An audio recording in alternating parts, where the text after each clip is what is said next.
Good evening, everyone, and welcome to another webinar from Plant-Based Health Professionals UK.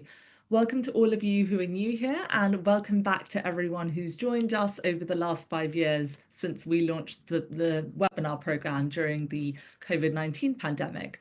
For those of you who haven't met me before, my name is Rahini Bajekal. I'm a nutritionist and board-certified lifestyle medicine professional and the webinar lead at Plant-Based Health Professionals UK. So when people go and claim their CPD certificate at the end of a webinar, they often put in suggestions for what topic they'd like to see. And the one that keeps coming up consistently is behavior change and how we can make healthy habits stick. And I'm so excited because Vanessa Sturman is an incredible expert in this area and wonderful at making it really practical, fun, and enjoyable. And these are tips that you can take and apply in your own life as well as in that of your patients or clients. But before I welcome Vanessa, I just want to draw your attention to our virtual event coming up on the 4th of October on Saturday. So hopefully that helps for everyone who's working during the week. Tickets are available via nlmc.org via the Eventbrite page, or you can go to Plant-Based Health Professionals UK and look at our events section. This is the second year of our Nutrition and Lifestyle Medicine Conference, and it's an all-day virtual conference covering cancer, immunity, and brain health. And we've got Dean and Aisha Sherzais, known as the authors of the Alzheimer's Solution, who will be the keynote speakers for the day, but also some incredible speakers all day long, which you can watch from the comfort of your home. So do go and buy your ticket if you haven't already. And then do check out the In a Nutshell podcast by Plant-Based Health Professionals UK. Vanessa, who's our guest speaker for this evening, has also done a brilliant episode with Daisy and Claire on the podcast. So do go and check that out, as well as lots of other episodes if you are on your healthy lifestyle journey. And lastly, a big thank you to the American College of Lifestyle Medicine for providing us with CME accreditation for these webinars. And if this webinar is CPD accredited in a few weeks' time, you will receive a certificate from the CPD certification service. And it will be available, the recording of this will be available for our members only for the first 3 months after tonight. And then after that, it will be available on our YouTube channel, where you can see about 90 of our past webinars. So do go and subscribe to our YouTube channel, Plant-Based Health Professionals UK. Plant-Based Health Professionals UK is a community interest group dedicated to promoting the benefits of a whole food plant-based diet, as well as a healthy lifestyle. Do consider joining us as a member. This is open to everyone around the world from as little as £25 per year. Visit pbhp.uk to subscribe to our free newsletter. Consider donating if you enjoyed this webinar and wish to support our advocacy work. And do follow us on Facebook, Instagram, and LinkedIn so you can see all our updates. And now I'd like to welcome Vanessa Sturman. Vanessa's been a long-standing member of the Plant-Based Health Professionals UK community and part of our directory. She's an award-winning health coach. You may have heard her on BBC Radio or Sky News, where she's done many segments around nutrition. She's also a Cambridge graduate with a deep understanding of human behaviour. So I'm really excited to hear her speak this evening. And after her session, we're going to be joined by Vanessa to do a live interactive Q&A. So please pop any burning questions for her in the Q&A box at the bottom of the screen, and I'll do my best to get these to Vanessa. So see you in a bit, and best of luck, Vanessa. Thank you very much. I'm going to start sharing my slides. Thank you. I'm really, really excited to be doing this webinar. I absolutely adore food, and if we love the food we eat, it is so much easier to stick to healthy habits. I'm going to be talking a little bit about that in this webinar. So think about the food you enjoy most, and that's going to be what we might want to make tweaks to. Make sure you enjoy that, and that's going to help you stay much more healthy in the long term. I do also want to say, before I dive into a bit about who I am, that this webinar is for everyone, whether you are a health professional, whether you just want to improve your own health. This is for you if you are already plant-based. This does not mean this is about completely going plant-based. This is about the healthy habits, the healthy foods, getting more balance onto your plate, no matter what your dietary preference. And that goes for your patients as well, if you've got patients, This isn't about just getting them to eat more plant-based food. It's making sure they've got those healthy habits built in and they're doing the best they can with healthy ingredients and actually enjoying their lives. So, who am I and why do I love talking about this? So I've alluded a little bit as to why I love talking about this. So I am a massive food lover, and getting people to really enjoy the food they eat just gives me so much pleasure and allowing them to enjoy their lives. So I've worked with countless one-to-one clients, and essentially I help people eat their way to great performance, a healthy way, more energy, and enjoying their lives without ever dieting again. I did go to Cambridge University. I studied biological and social anthropology. So that gave me a really great understanding of human behavior and human biology. I'm also a food specialist. So as long as being a food lover, I actually decided to start a plant-based recipe website. That's my former business. I don't do that anymore, but I've kept that passion for recipe development. This allowed me to look at food from all around the world. And I've actually got clients from all around the world as well. So I can help them adapt food from wherever it is they're from.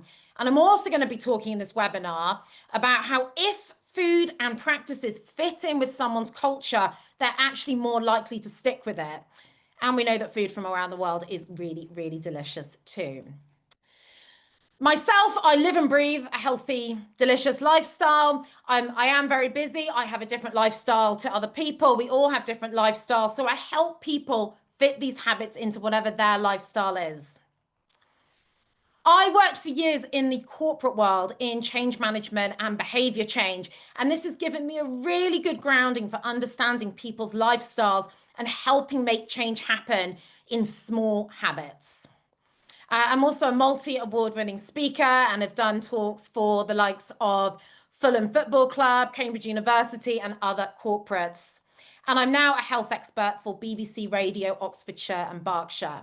And you can see me down there on Sky News convincing everyone to eat more frozen fruit and vegetables, and that these are very cost-effective ways of staying healthy.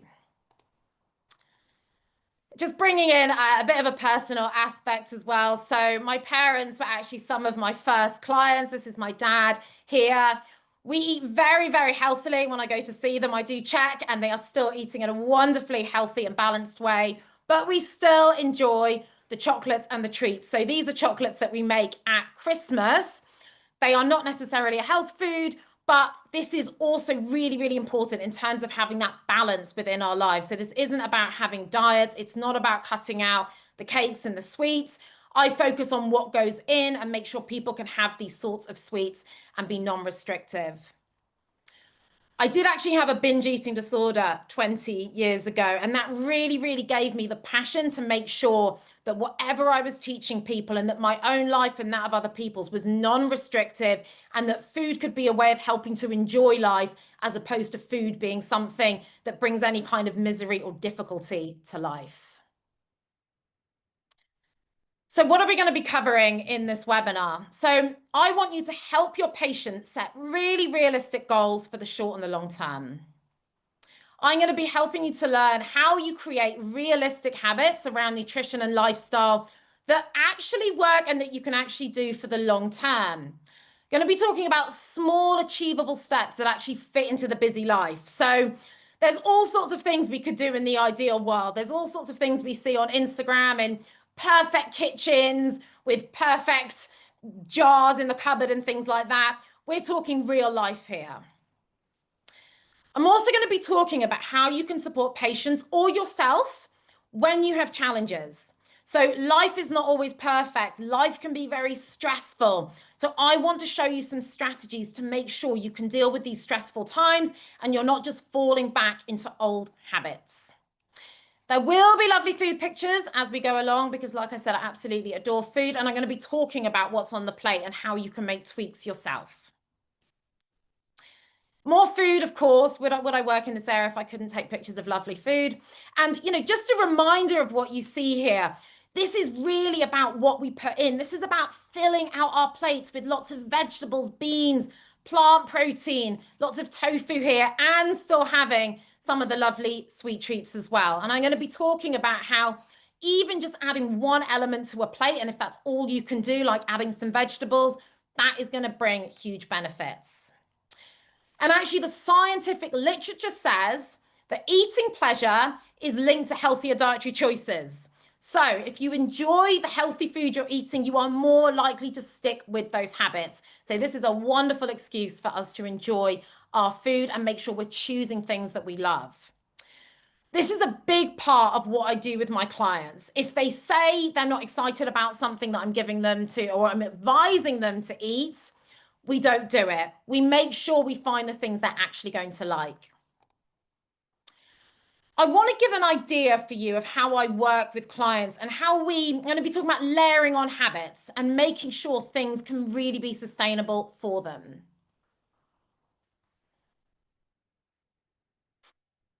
I start with people's problems. So this could be anything from just, I want better performance. I want to manage my weight. That person might have a lifestyle disease as well. They might be struggling with their gut. All sorts of different problems, and they're probably being helped by lots of other health professionals as well, but they really need to build in those healthy habits. But as long as we know what the problem is, that's very important. And they might tell me more problems than what they've told their doctor. Their doctor, it might just be that they know they have a lifestyle disease, but they might say to me, actually, I want more energy as well. So we make sure that we're looking at those problems. Next, we go into their goals, and I'm going to be talking a bit more about how we set goals as well and making sure they're realistic and making sure those goals are not just about, I want to lose some weight. They've got to have more elements that really relate to someone's personal goals and well-being. And I'll talk about what some of those look like as well. Just wanting to lose weight as a goal is not enough to make the habit stick. Next, I really go into someone's lifestyle. What I can advise for one person is going to be different to the other. If someone is a lorry driver, if someone has a load of kids, if someone's doing shift work, those are all different lifestyles. If someone works from home, they're going to have potentially more time to do things. They probably won't have to pack something up for the day. So I make sure I know their lifestyle. So again, we can build those habits around what's actually doable. And another important element here is that everyone is starting from a different place. So sometimes the advice we get is very blanket. This doesn't work for everyone. Now, I have people coming to me who are already doing some really fantastic things with their health and their nutrition, but they do need to optimize a bit more. They do need to have a bit more balance on the plate. Other people who come to me might be really struggling, and we start with some really basic habits, but it doesn't matter where you're starting from. We can help everyone, and I'm going to give some tips on that later as well. Education and barriers. So when someone comes to me, I ask for a window into their life. So I say, look, please send me pictures. You don't have to do a food diary, nothing too difficult. Just send me pictures of what you eat and drink for about 3 days, just so I can see into your window of life. When I can actually see this and actually in my sessions go through exactly what it is they're eating, when they get really hungry, maybe when their cravings are, I can give them some feedback and some education on why it actually might be, for example, very hard to lose weight. That might be around, well, you're not actually eating enough food that's really filling. You're not eating enough food that's maybe got some great texture that you really enjoy. I can go through these different elements, or even if this person, say, got high cholesterol and we can see there's a lot of foods going in that promote that, they start getting an understanding of why what they're doing is causing a problem. Once they understand that, it's so much easier for them to make changes. Then we go into really clear actions they can take in their daily life. I'm going to give you some examples of this sort of stuff and some of the things that my clients have actually gone and done that have brought them really great results. And these actions do not have to be difficult, by the way. And this is not throw everything out your cupboard and have a massive overhaul. And I'm going to talk about why it's so much more effective for people to make changes to what they're already doing rather than, I better go and look at what someone's eating in a day on Instagram.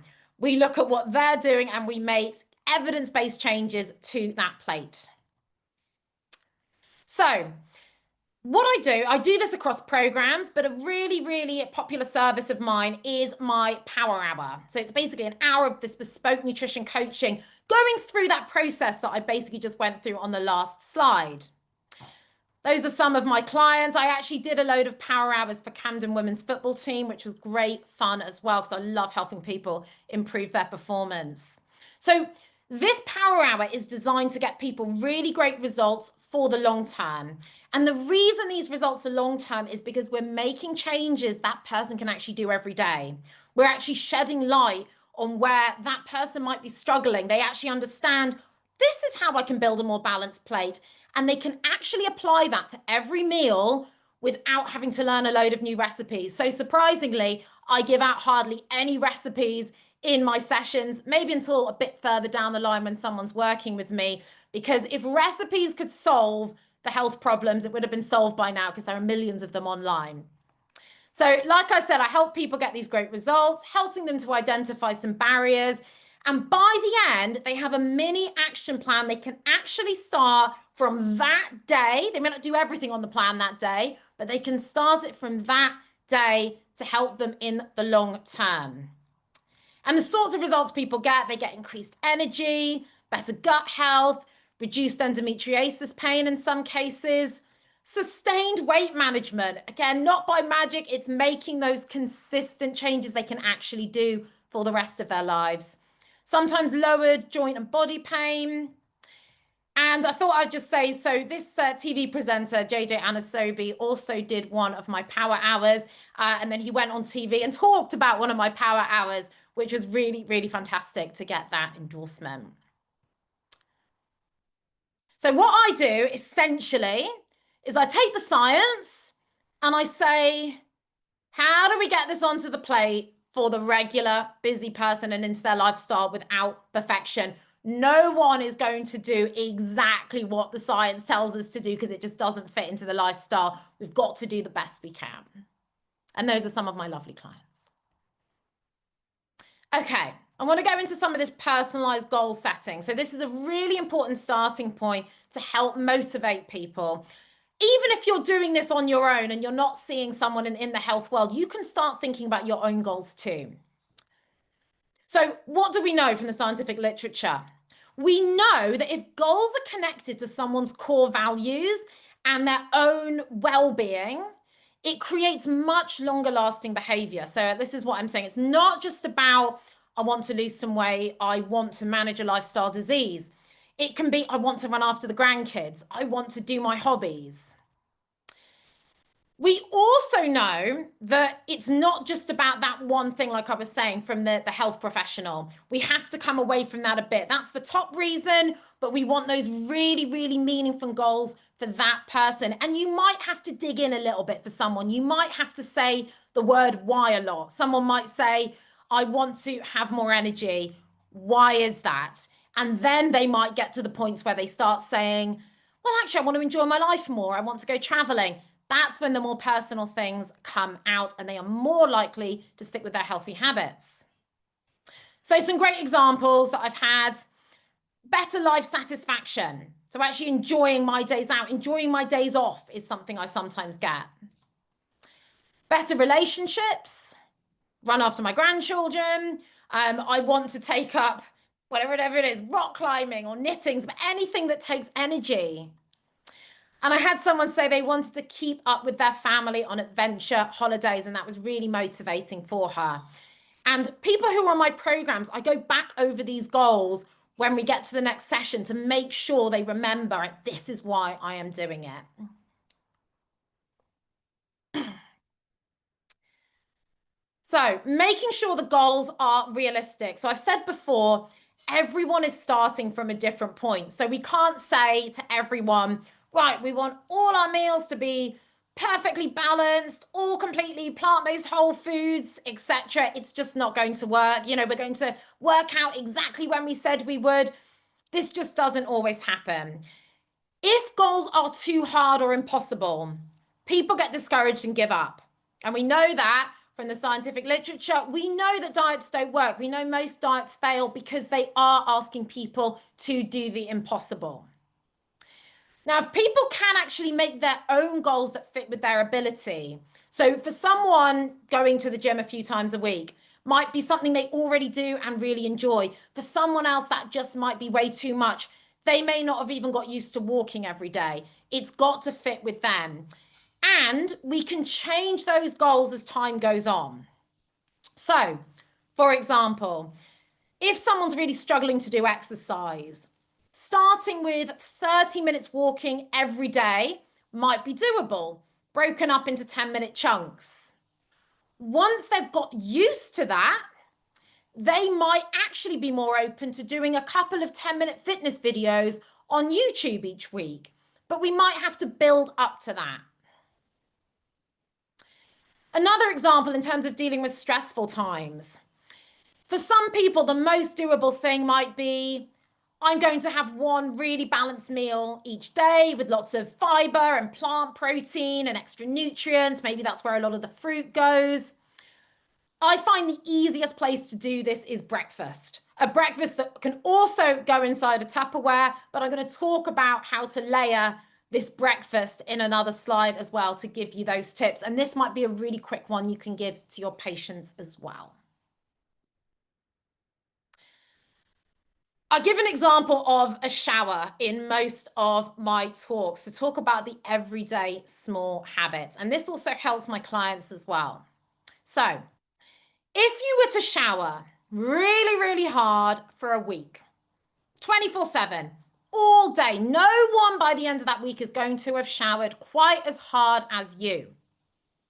The question I then ask, at the end of that week, when you stop showering, how long before you start to smell? You know, you answer this question in your head. I've had different answers for this, but it's not very long. You know, I think the most someone can probably go is maybe a few days. But the point of this is that going really extreme, which is what a lot of diets do, and when people think they need to get healthy, they think they need to do absolutely everything, and then they just fail. It's the small daily habits that really, really compound, because there is no point if someone makes huge changes for a week and then falls off at the end of that week because it wasn't doable. So a 5-minute shower a day is absolutely doable. Brushing your teeth every day for 5 minutes is doable. Building in these little habits of food every day is doable. It's not about having some crazy diet or detox. Detox in big inverted commas. We don't need to do that. So the most effective starting point. So this is where we're going to start to layer on those habits. We do not want to go full thrust to something that we cannot maintain and then fall back again. So the two big things that I talk about and I want you to think about are adding and adapting. Adding is the best place to start. This is adding some fruit onto your oats. This is adding some vegetables onto your spaghetti bolognese, grating some tofu into your spaghetti bolognese. It is these really, really small things that we can do. It could even be adding a banana to your snack. Even if you're having a snack that is not that healthy, add a piece of fruit. We're also going to be talking about adapting. Again, if we're making changes to things we're already doing, we're more likely to stick at them. And I'm going to be showing some examples of how we can adapt meals that you might already love, or the meals of your culture. This also allows you to actually meet people where they're at. So actually finding out, what are they already doing? What can I get them to add to that meal? And for some people, that might be the first time they've added vegetables to most of their main meals, but it meets them where they're at. Okay. So in terms of these starting points and seeing long and short-term benefits, I have to be mindful of how we talk about quick or short-term benefits, because obviously just how someone feels isn't always an indication of how healthy they are. But we do want people to see some benefits in the short term, because we know it's more likely to help them carry on. So studies have shown that if people are perceiving even minor benefits soon after starting a new habit, they have more motivation to carry on. Now, some of these short-term benefits, the kinds of short-term benefits I'm talking about here, are reduced cravings, being more satisfied from meals, less headaches. You might get less headaches, by getting someone to drink more water. Most people are not drinking enough water, but a really great short-term benefit they'll get that will also carry on in the long term could be less headaches, maybe improved focus. Someone might have better sleep from not eating late. If we get them to eat more in the day and more balanced, they might eat a bit less at night and immediately start saying, oh, actually, I've had some improved sleep. Talking of water, one moment. So, an example of this, I did a power hour with someone called Rebecca, and Rebecca was really struggling with her weight management. Her and her partner were getting HelloFresh meals. We went through all the different changes in the power hour. And like I said, this wasn't about getting rid of everything from her kitchen. It was adapting what she was already doing. She said a couple of hours after the power hour, she sent me this text message. And she said, wow, both me and my partner, Tom, said we feel so much fuller after adding a large leek and some chickpeas to this meal. So this was a HelloFresh meal they were already cooking. And I said, look, open a tin of chickpeas and put a bit more veg into it. You'll feel more full. It can potentially help your gut health. Have a go. And she said, I think that's the first time I felt full after a HelloFresh meal. This gave her motivation to carry on. It also meant that it was easier for her to manage the evenings. She was literally more full and satisfied, and it made her say, oh, actually, there's something in this.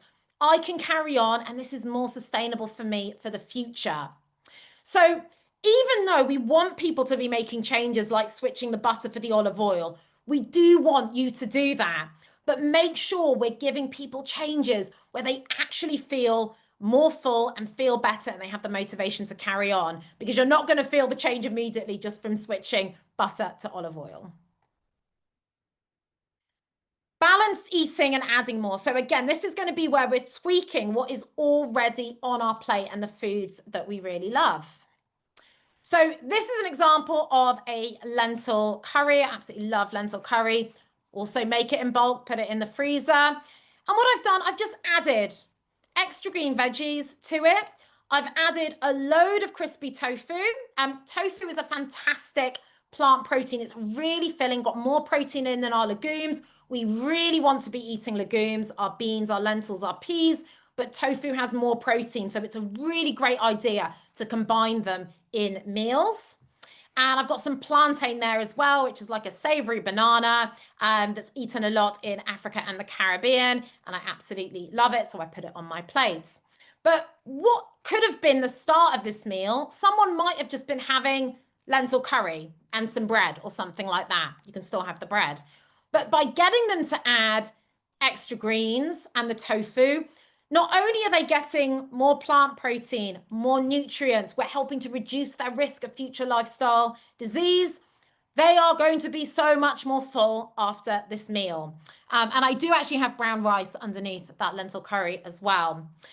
I actually give my clients a much more simplified version of the Eat Well plate so they can see the different things that they want to put on their plate, and that makes life a lot easier. Even adding things to your avocado on toast. I mean, this could replace butter on toast, for example. Add avocado instead of butter, or if you're just having avocado on toast and trying to use that for breakfast or lunch, add some roasted veg. This could just be courgette roasted in the air fryer. And I've added some roasted butter beans as well. And one of my favorites, again, reminding you to eat the foods you love. You don't have to cut everything out. I've got some leftover pizza here, filling fine. It's got half the plate. And I've added a load of beetroot, tomatoes, lots of veg to this. I've got extra tofu. I've got some hummus. So this is also a reminder. You don't have to stop having takeaways. You don't have to stop, if you maybe have Friday night pizza. I had a client who often had pizza with her kids. It was more a Friday night thing or a birthday thing. She felt scared she wouldn't be able to get involved in that. And I'm going to talk more again about how if there's shared benefits, if it fits in with your social situation, you are more likely to carry on. Doing things like this for her plate really helped. She ate less pizza, added some tofu and veg on and some hummus.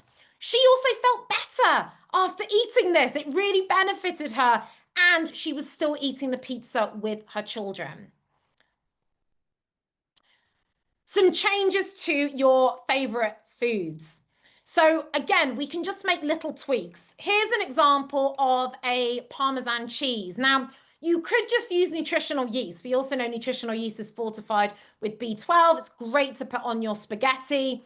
Or you can make your own Parmesan cheese by grinding up almonds or just using some almond flour, nutritional yeast, and a bit of salt and pepper. So just a small edit. And you can buy this as well. Oops, wrong way. This is one of my favorites, actually. This is my oil-free garlic bread. And the reason I make it oil and butter-free, by the way, is it has so much less calories than traditional garlic bread. And for someone who's really, really trying to lose weight in a sustainable way, wants to enjoy that garlic bread, this is fantastic. All you do is crush up garlic and mix it with some stock and spread it on bread and put it in the air fryer. And you have absolutely fantastic lower calorie garlic bread. If you want to spray it with a bit of oil, you can, but it doesn't have that huge amounts of butter or oil in that traditional garlic bread does. This is a chocolate mousse made from black beans. I love the sweet treats, and I encourage my clients to be non-restrictive. So this means you can have healthier sweet treats and some of the less healthy ones sometimes as well. But it's very helpful being able to make some of the healthier versions that are more filling. So this is just an example where you blend up black beans, melted chocolate, some dates, and a few other things. And if you head to my Facebook group or just add me as a friend on Facebook, I can get you into that group where all of these recipes are there. Layering on the habits. So this is really, really important. What we often see when people try and go on these diets or detoxes, or they think, I need to change my health, they either do nothing because it's too overwhelming, or they try and do everything at once. And then the moment a bit of stress hits, they stop and they go back to square one. What they're essentially trying to do is build the top layer of the bricks before the other ones are down. And obviously we know that is a recipe for disaster. So what I talk about is getting this first layer on. This first layer of the bricks is things like have a more balanced plate, the adding and adapting before we start jumping into tons of new recipes. And that's where people often go first. Once we have that first layer, and that's often the stuff I do in the power hour, we can layer on the others. Now, if all someone can do is the first layer and they can actually be consistent with those changes, they will see results and it will help them and their life quality. What's really important is that we are making changes to things that we are already doing. So habits last longer if they are connected to something we're already doing. We are going to remember them. It takes less cognitive load, as it were. It takes less brain power to do them if they're connected to something we're already doing. So here is an example, and we want to connect it to what we're doing socially as well. This is really important.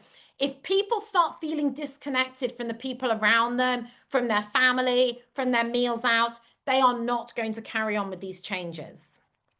So an example might be a couple have their coffee and toast and butter. Maybe they have that in the morning and they enjoy talking over this time. This is something they do and they really enjoy, whether it's a weekend or a weekday.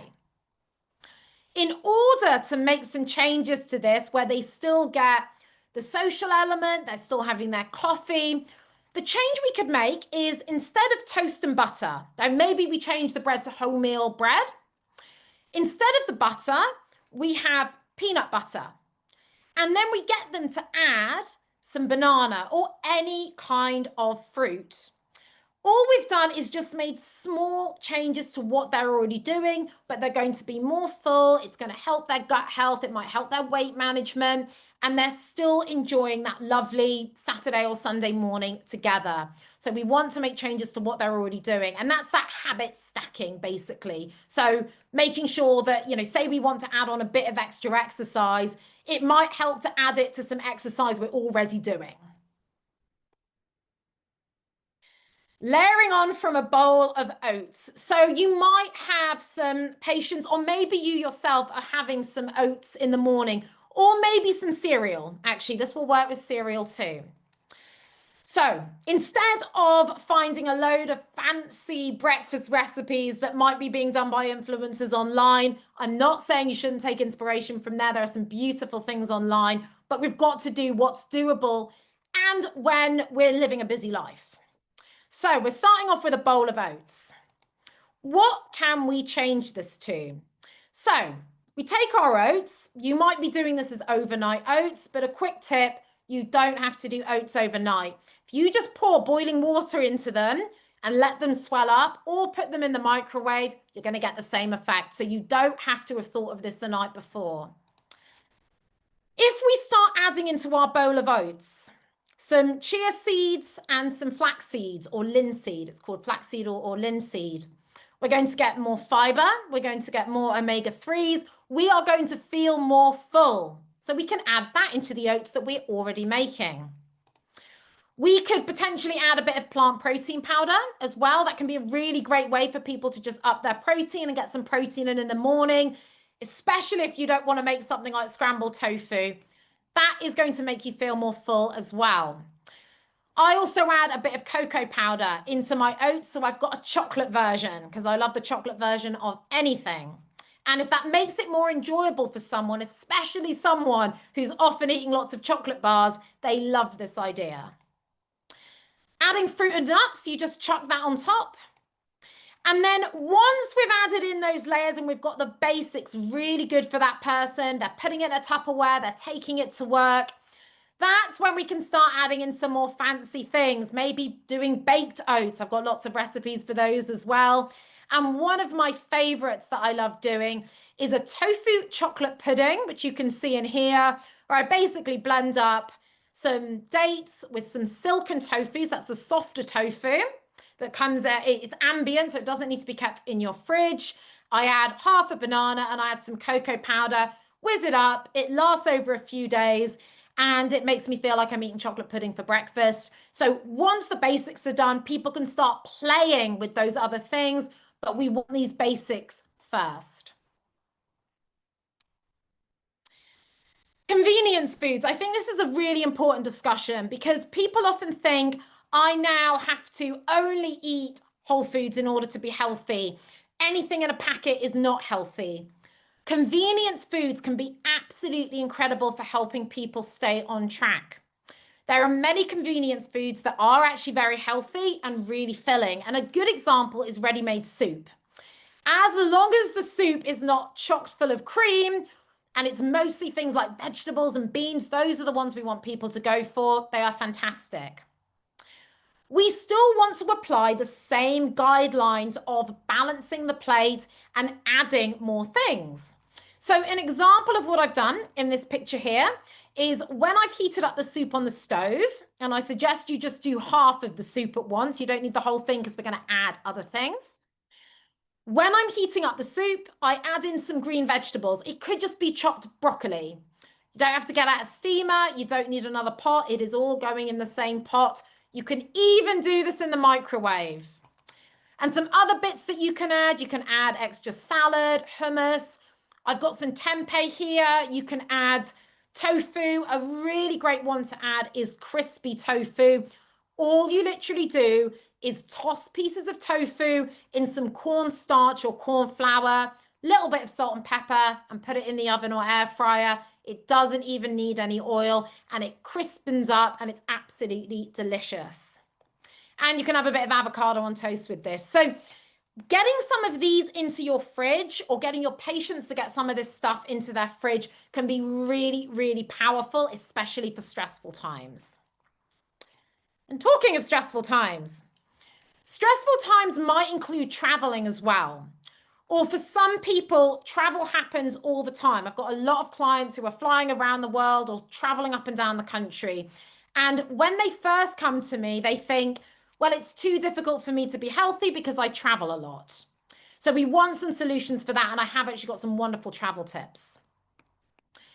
Now, what the scientific literature shows us is that if someone misses a day of good habits or slips up, it actually doesn't matter as long as they can get back to it, which is why we want to make sure these habits are really built into someone's life and are very easy so they can very quickly get back to them.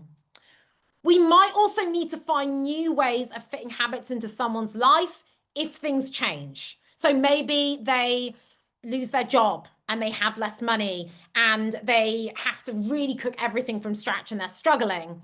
Maybe they start traveling more for work, or work becomes much more busy, or they start having kids or something, and that really impacts their time. So some examples that I give to help in these times, again, convenience, and if they're traveling. If someone's traveling and they're buying food out and about, it doesn't have to be unhealthy. Even just using things like Google Maps to look for falafel wrap outlets, or going to the local health food store and buying roasted chickpeas. You can roast these yourself and put flavors on them. These are one of my favorite foods. Actually, I'm going to talk more about them. But getting snacks like this and a bit of fruit from the supermarket is a wonderful habit to have if you're out and about and you haven't had time to make much of your own food. Okay, one of my favorite parts to talk about, and I have clients from all around the world, and I think cuisines from all around the world is what makes food fun and interesting. And we know that if changes honor someone's cultural practices, they are more likely to stick at it, which is where we get the excuse to enjoy this wonderful food. Now, I'm of Caribbean heritage, and one of my favorite foods was jerk chicken and Caribbean rice. And when I started becoming healthier and when I personally went plant-based, I wanted to enjoy all the food that I had before. And these are some of the changes that you can give to your clients. So what have I done to jerk chicken and Caribbean rice to make it healthier? Now, someone does not have to do every single one of these changes, but even just doing a handful of these changes will be beneficial if they can build them into every meal. So first of all, the marinade for the jerk, I put a lot less oil or no oil into that and added more tomato sauce. This also really lowered the calories, so it makes it so much easier for someone to maintain a healthy weight. I used firm tofu instead of using chicken, and tofu soaks up the flavor of whatever you give it. So this is absolutely delicious, and you cook it in the air fryer or the oven and you get that lovely jerk tofu. I used whole grain rice instead of white rice. Of course, you can still use white rice, but this helps people build in more whole grains. I put extra beans into the rice, and we want people to get that portion of legumes. So that's that beans, lentils, or peas, at least one portion into each day. So adding it into rice, whether it's with this dish or another dish, is a really good move. And I added lots of vegetables and salad to this, and it is absolutely delicious. It's a dinner party plate. So what the literature tells us is that these behavioral changes are much more likely to stick when they're honoring cultural practices, when they're also emphasizing social connection around food. So when the family is enjoying this food, when everyone's still eating together, if that's the social situation you are in. An example I had with a client who was living in the Mediterranean. She was eating very late with her daughters, and it was affecting her sleep. But that time she was eating with her daughters was the only time she really had to decompress with them, debrief with them, and it was very important to their relationships. So what we did is we got her eating more during the day, which was better for her energy levels. It got her eating more healthy food, and we agreed that she could eat a bit less at night, but she'd still have that time eating food with her daughters, and it brought benefits. But the most important thing is that she was able to stick with it because it fitted in with her social connections, which was so important to her. I want to just talk a bit about some daily and weekly habits that compound. And what I mean by that is when we keep doing these daily and weekly habits that might seem a bit mundane and sort of, is this really making a difference? When we do these over the long term, we see the benefits. So this is me with wet hair. And the reason for that is because I was roasting vegetables while I was in the shower. And washing hair is a whole activity for me. For you, it might be sitting and watching Netflix. It could be absolutely anything. But using some dead time to put a load of food in the oven, I think roasting vegetables is a great one because it will last across multiple meals if you do lots of it. Just adding beans and veggies to your toast. Now, bread is a fantastic opportunity, by the way. It's something you can pile foods onto in a very easy way. Put your hummus on it, put your avocado on, then add your beans, your veggies, your tofu. I've got edamame beans on here, which are a really good protein source. It just allows you to do that without too much brain power. Stocking up on frozen fruit or veg, and stocking up on anything that you need in the supermarket. Having the habit to buy multiple of something is a great habit to be in, because a barrier for people can be, do you know what? I don't have the ingredients. I don't have anything in the house. I can't be bothered. It's too difficult. If we set up our house so that it makes it easier during those stressful times, we'll really thank ourselves. Frozen fruit and veg is great because it's not going to go off in the freezer, and it is very, very healthy for you. Handful of nuts and seeds every day. Maybe chuck them on those oats, then it's done. Don't be shy to make enough for an army. That allows you to put more in the freezer as long as you've got freezer space. And again, your future self thanks you because you've got some lovely chickpea curry in the freezer and you can add some bits to it on the plate. And buying in bulk. So adding a load of tins of chopped tomatoes into your trolley so that you don't run out, as long as you've got the cupboard space, of course. I want to talk a bit about snacks and taking food to work or traveling, and just some of my favorites here that make life so much easier, even if you're not necessarily always eating healthy food. My top favorite that I talk about all the time is roasted chickpeas and roasted edamame beans. And all the time in my bag, I have a little Tupperware, it's not too heavy, of these roasted chickpeas and roasted edamame beans. They are a great fiber source, protein source. There's complex carbohydrates in there as well. And you can add, if you add, say, a fifth of that and make that nuts, you're going to get some more healthy fats in there as well. Having a little handful of that alongside a banana when you're out and about is absolutely fantastic and can help save you money as well. So when you see a benefit like saving money, it's going to help you carry on and you're less tempted towards more expensive snacks because you haven't bought these. Now you can roast all of these yourself, the edamame beans, the roasted chickpeas, but you can buy all of them online. And a lot of them are actually made with no oil as well. So you can get this packet of dried roasted edamame and you can get big packets of roasted chickpeas online too. I've now moved to buying them online just to save time. So a summary. I wanted to give some top tips for a patient consult. I know that if you are a GP or a healthcare provider, you might have a very small amount of time with someone. First one, so set personalized goals that are actually tied to that person's core values. Make sure it's food they're going to enjoy. Help them pick some actions that will bring the quicker benefits. So some of those actions like adding in the beans to the stir fry to help them reduce their cravings and give them motivation to continue. Start small, then build. So that could be these little 10-minute walks in terms of starting small and then challenge them a bit more later. Offer practical tools as well. What's obvious to you may not be obvious to them. Packing up your breakfast into a Tupperware and taking it out, if someone says, I have no time for breakfast, that may not be obvious to someone. So do still say it. And bring in the fun and the culture. Celebrate those existing habits and food and cuisines, but suggest the tweaks around them. Maybe add more veg with the dal, grate in some tofu, those sorts of things, but keeping that cultural cuisine.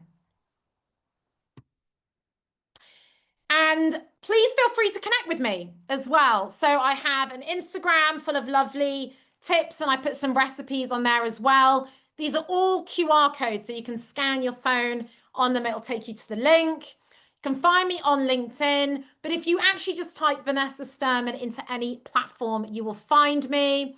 And lastly, if you would like to book a call with me and talk about actually changing your health and building this sort of thing into your life for the long term, you can have a non-obligation chat with me. I would love to hear from you.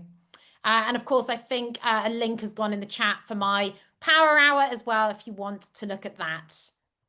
And those are the references as well, which I think will be given after, but I'll put it back on this screen too, in case you can get those QR codes. And I'm happy to take questions now. That was amazing, Vanessa. So many useful tips and also reinforcement of tips that I think so many of us kind of just, forget, just really, really helpful. So thank you so much and very inspiring. So let's go straight into the first question. What are your tips for avoiding smelly gas or wind? I find that I can't take much protein powder before I get this side effect, suggesting I'm not absorbing the protein completely. Do you have any tips for this? So I think it might depend on what protein powder someone's using, first of all, because there's protein powders that might have additional ingredients in that could be causing that as well. So one suggestion might be switch to a different protein powder and test it out. It might be get rid of that altogether. I mean, one suggestion for a protein powder is there's hemp protein powder, which is just pure hemp. The other thing you could do is just say, okay, I'm going to try something else. Maybe use that silken tofu chocolate pudding in your breakfast instead. I mean, obviously I can use chocolate anything. That might just really, really help if there's that gassiness coming from protein powder.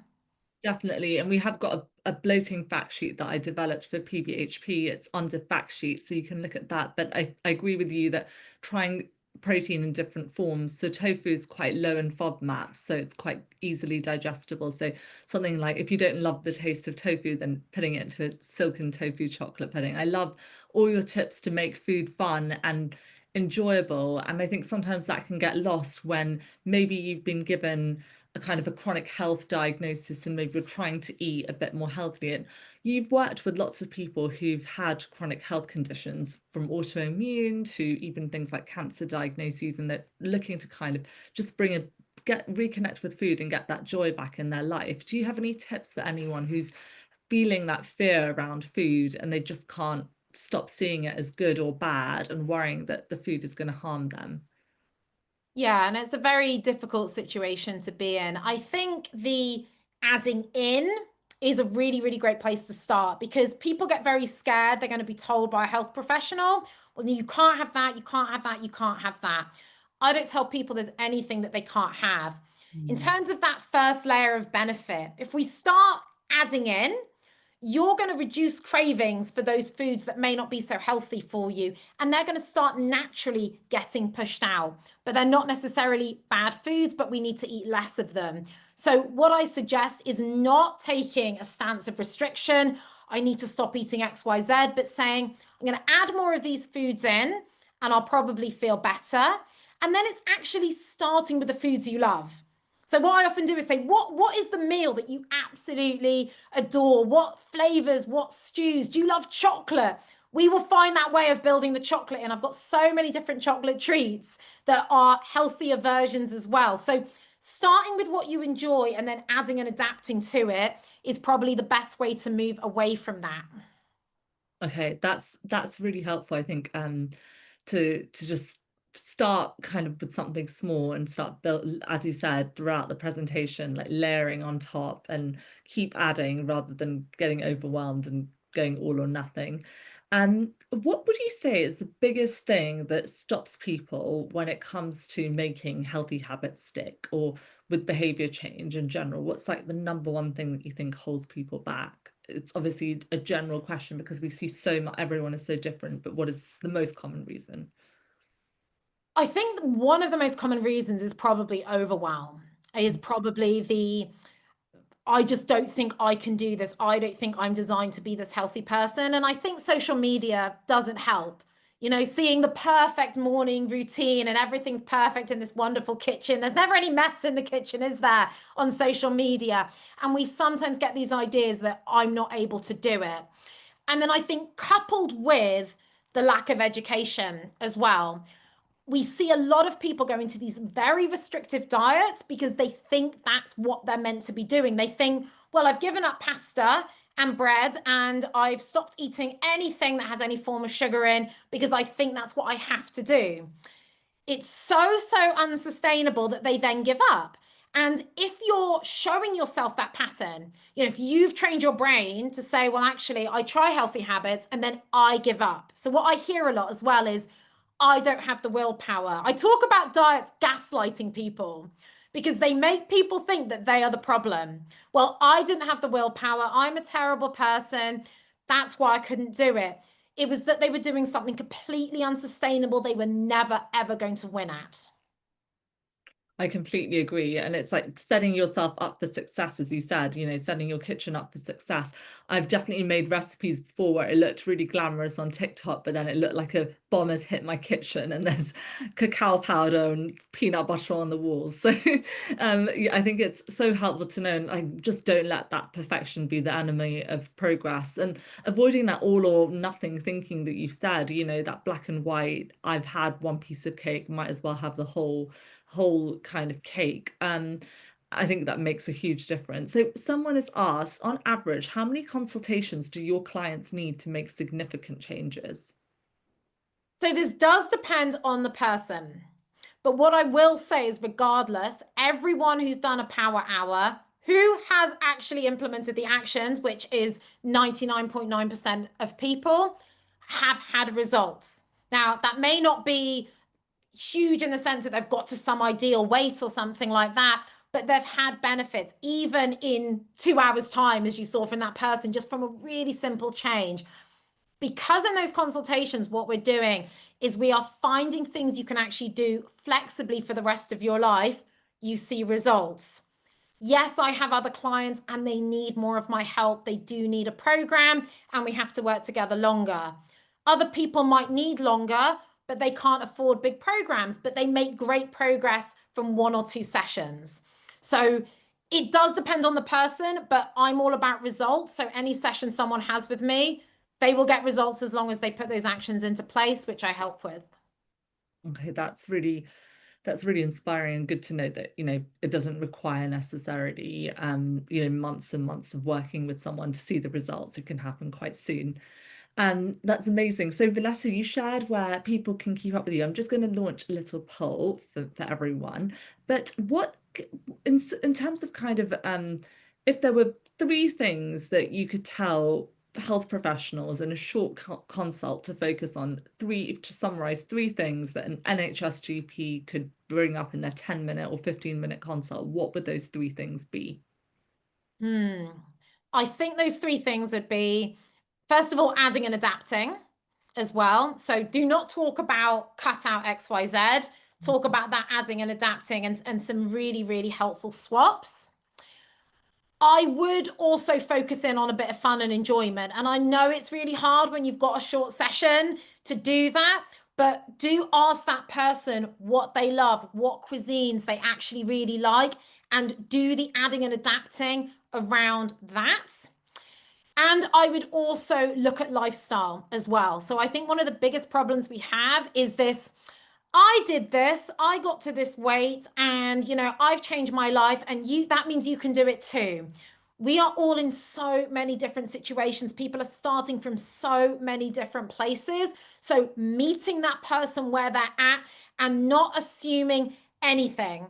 Like I said, it might be really obvious to you that you pack things up in a lovely Tupperware with, by the way, sealed edges and clip-ons, by the way, everyone, so we don't have a mess in our bag.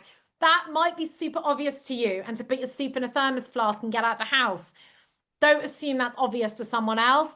And those sorts of tips have been absolutely transformative for people. I love that. And then, as you said at the start, going back to their why, reminding them at the start, maybe even in your next patient consult, making a note and saying, I remember that you said that you really wanted to go on that trip, that, mountain climbing trip with your friends from school, and, how are you getting on with that? Like, how's your training going or whatever? Just bring that up and circle back and remember those details can make a huge difference, because and I often make notes as well in my, form, because when you see people, you can't recall every detail about them, but just making a little note of something that matters to them can make a huge difference. I do have just one question I want to ask, because I think it's a really good one. I often get asked by colleagues for recipes they can give out to change people to healthier eating, but it seems like quite a complicated approach when you're trying to make a quick intervention, thinking of a recipe that might fit that person's taste, or, as you mentioned, Vanessa, culture. Are there any websites or resources you send people that might be easy to navigate for both health and taste? Oh, for both health and taste, I actually generally divide the two up, if I'm completely honest. I do send people to, for example, the plant-based health professionals website or nutrition facts to say, look, go and check the facts on a Yeah, particular lifestyle disease. Make sure you know about that. When they actually know about that, they are more able to adapt recipes they're seeing online. So what I find is asking them to go and find the recipes they really love. So finding a lentil bolognese recipe. There's loads of those online. There are loads of plant-based recipe websites, healthy recipe websites. But if they've got the knowledge from those other places, and I teach my clients to do this, to say, right, let's look at a recipe. What are the changes we're going to make? So you're not reliant on all the recipes I give them. I have a bank of recipes, but in the end, it's going to be teaching them how to look at any recipe from online. I also have them in my Facebook group. You're welcome to join How to Go Plant-Based, load of recipes in there. But looking at recipes online and saying, I'll switch the butter for oil and use less oil, or, I will saute in water. I'm going to use extra tofu on my plate. I'm going to put extra beans into this. I'm going to put extra veg into it. It's allowing them to have the knowledge to make those adaptations. I love that. And yeah, I love your group, How to Go Plant-Based. There's so many delicious sweet treat recipes and other kind of hacks as well. So do go and check that out, everyone. And thank you so much for joining. I hope you picked up lots of helpful tips to share with your clients and your patients. Thank you so much, Vanessa, for injecting some joy into how we all see food. And I hope it's been really helpful for everyone to have this more practical take around behavior change. And I'll see you soon for our October webinar. The details are going to go up in the next week or so on the Plant-Based Health Professionals UK website. I've already lined up webinars until next spring. So do keep your eye on the page to join us for future free webinars. Thanks, everyone, and good night. Thank you.